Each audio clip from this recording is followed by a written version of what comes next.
Hi, I'm Greg LeFevre, and this is The Compulsive Storyteller, a series of short personal stories where we explore the idea that truth is stranger than fiction. This week's episode, entitled Mr LeFevre Sucks, follows along as I start a new teaching job in a grade school in the South Bronx. While I share some very funny moments with my class over a 5-year period, I also learn a good deal about growing up in poverty in an area forgotten by the city and its services, and the amazing resilience of my 12-year-old students.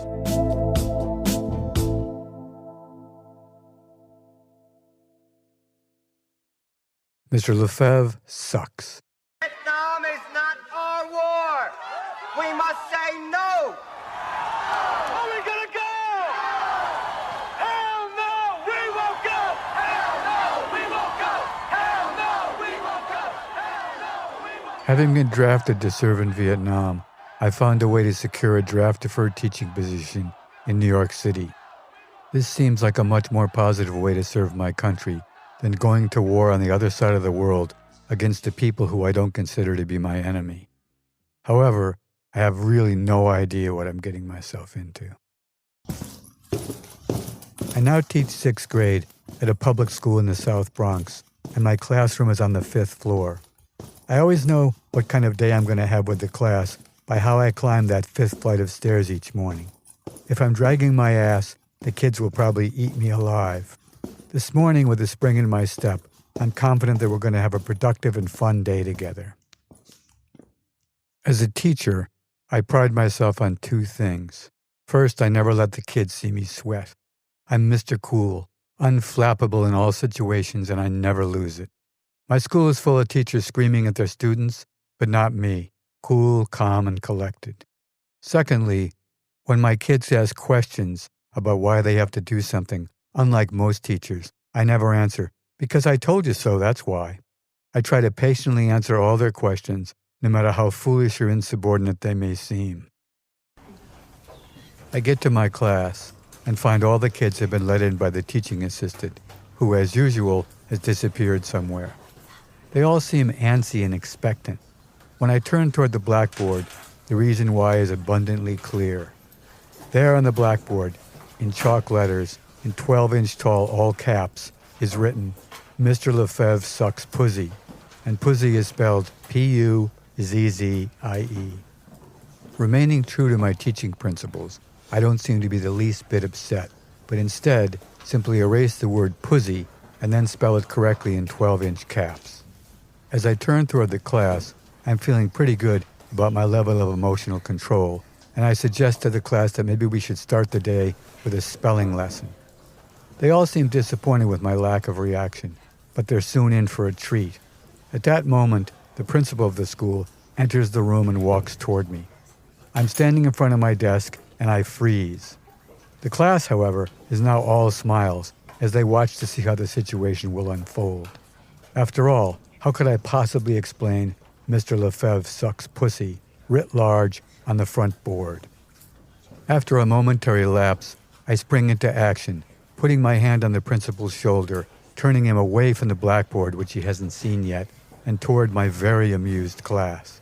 Next, I lead him down the aisle. He's very impressed at how happy they all seem. I then accompany him out of the back door of the classroom and into the hallway. We chat about why he's come by, and then he heads down the stairs. I re-enter the classroom by the front door, feeling triumphant. As I carefully erase the blackboard, applause breaks out in the room, and I take a bow. I'm also proud that no one decided to catch the principal's eye and point to the blackboard. This turned what could have been a career disaster into a bonding experience with my class. The only one not smiling or clapping is a student named Mark Brown, so I suspect that he's the ringleader. Mark didn't start out as a member of my class, but because over the first 2 years of teaching, I established myself as someone who could maintain order, Mrs. Brown, Mark's mother and the head of the PTA, enters my classroom one day after class and says, Mr. LeFevre, I want Mark to be in your class. My immediate response is, sorry, Mrs. Brown, and I don't mean to be disrespectful, but you've enabled Mark's misbehavior since I've been here. All the teachers are afraid of you and what might happen if they decide to discipline Mark. She continues, "Well, I appreciate your honesty, and I admit that I've made some mistakes with Mark. I know, though, he would really thrive in your class. So what would it take for you to accept him?" I think about this for a while and then respond, "How about one of those new personal computers for the classroom and a school bus at our disposal one day every week for the rest of the year?" She agrees, and I get everything I've asked for. It turns out that the principal is just as afraid of Mrs. Brown as the other teachers are. I think back to the start of my job after getting my deferment from the New York City Draft Board. As I walked to my school that first morning, I witnessed some things that have stayed with me ever since. A heavy-set middle-aged woman wearing a tattered bathrobe and bandana emerged from a dark, doorless front entry to a burned-out building, carrying a kitchen pot to fetch water from an open fire hydrant that poured a thick stream into the street. There were whole sections of the Bronx where hydrants like this were the only source of water, and the city could have cared less. In the next block, I looked across the street into the wasteland that was the local park, and amidst several tall outcroppings of rocks was a pack of a dozen skinny, mangy stray dogs. They were lying around, some asleep, while others scratched their fleas and sores. Once I'd spent some time in the neighborhood, the reasons for what I first observed were obvious. An almost total lack of city services, rampant drug wars and gang violence, all taking place within the confines of the 48th Precinct, manned by a brutal and corrupt police force, more often than not, as the Knapp Commission proved, working in league with the drug dealers, pimps, and gangs. One day, some of these same police were racing around the park in their squad cars, indiscriminately shooting at wild dogs. The pack had killed a young boy, and the cops were having fun hunting them down, not worried in the least about collateral damage.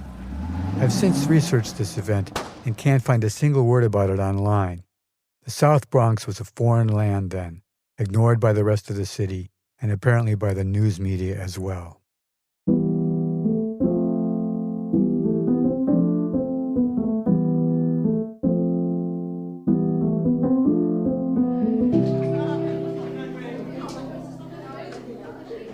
Arriving at the school that first day of teaching, I am assigned to substitute teach a 6th grade class.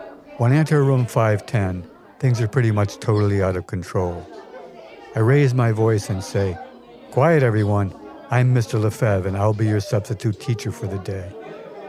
Since most people can't correctly pronounce my name, I pronounce it again for the kids, and then I spell it out on the blackboard. As I face the board and start to write, someone stands up and expertly overhands a softball that hits me hard in the back of the head. My forehead bounces off the board, and for a moment I'm stunned, and I wobble on my feet. The class erupts in laughter and taunts. When I pull myself together, I decide that instead of yelling, I'll sheepishly laugh at myself as well. After a few days of subbing, I'm permanently assigned to my own 5th grade class. My first order of business is to get the class under some sort of control. I develop a couple different techniques. One I call the rhythm game. It entails dividing the class in half and then tapping out a rhythm on my desk, and each half of the class taps out the same rhythm. Mostly I announce a tie between the two sides. The game gets everyone paying attention, moving together, and hopefully working together. My most effective technique is another competition where again the class is divided into 2 teams, but with boys and girls on each team. They choose their own team names, the Red Devils, for example. Then every day, I keep a running score for both teams. The grand prize for the whole year, before we leave for summer vacation, is that the winning team will get a week off of school. Kind of. What this really means is that I jigger the scores so both teams are always neck and neck, and then just before the promised week off, I get them to agree that since either side could win, we all take the school bus every day for a week. This is a good compromise because they all love getting out of the neighborhood. It takes the cooperation of the principal, who's glad to help since I've taken Mark Brown and a number of other difficult kids into my class. Many of my students are from the Deep South, the Caribbean, or Puerto Rico. They are almost all very superstitious, which is something I try to discourage. One day, I set up a demonstration. Class, I'm going to do a demonstration to disprove many of your superstitious beliefs. I then walk under a ladder while also carrying an open umbrella. I throw salt over my shoulder, I smash a mirror, and then drop a knife as well. Next, I walk back under the ladder, holding a broom upside down. By now, everyone is shaking their heads from side to side, moaning with fear of what's going to happen to me. Ooh, you're going to be in so much trouble, so much bad luck. To which I respond, class, nothing is going to happen to me. I'm going to be fine. These are just old-fashioned beliefs that mean nothing. They're all still shaking their heads, almost as if they're in pain over my future. For a month, nothing happens. Then one day, I drop something on the floor, bend over quickly to pick it up, and audibly split the back seam of my pants. Everyone jumps to their feet, pointing and loudly reminding me that this is my bad luck punishment, and I've completely brought it on myself. My entire demonstration serves only to solidify all the worst of their superstitions. So I guess in the end, my demonstration did bring on some very real bad luck. As the war in Southeast Asia is winding down, I continue my teaching job. While talking with a teacher from the junior high school that my kids graduate to, I learned that at their school, the kids from my class are considered to be troublemakers. This is no doubt because I try to teach them to think and ask a lot of questions. So while helping my students develop intellectually, I'm also failing by putting them at a disadvantage in junior high. At this demoralizing moment, I decide to quit teaching. To this day, though, I still miss it. Teaching 6th grade in the South Bronx was by far my favorite job.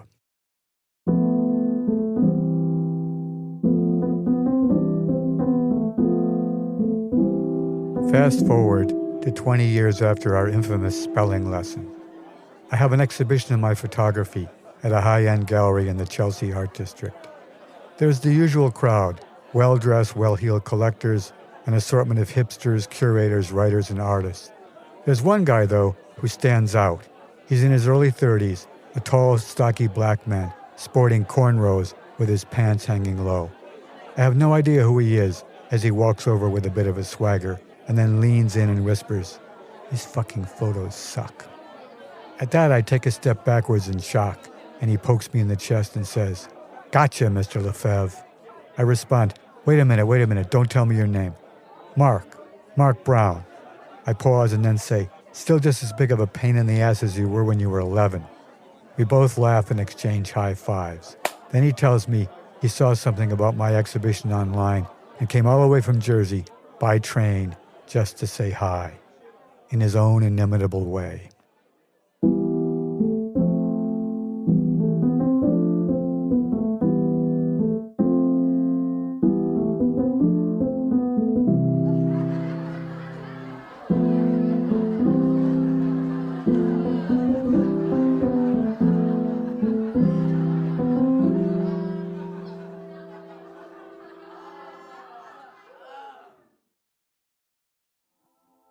The Compulsive Storyteller is written and narrated by me, Greg LeFevre, and co-produced with Peter Kokoma, who also made our theme song. If you enjoyed this episode, we'd love your help sharing the show. Please subscribe to The Compulsive Storyteller for free on Spotify, Apple, or wherever you listen, and it would be great if you could leave a review. Follow the show on Instagram @The Compulsive Storyteller, and check out our website for more info at thecompulsivestoryteller.com. Thanks for listening, and if you didn't like this one, the next one will be another story.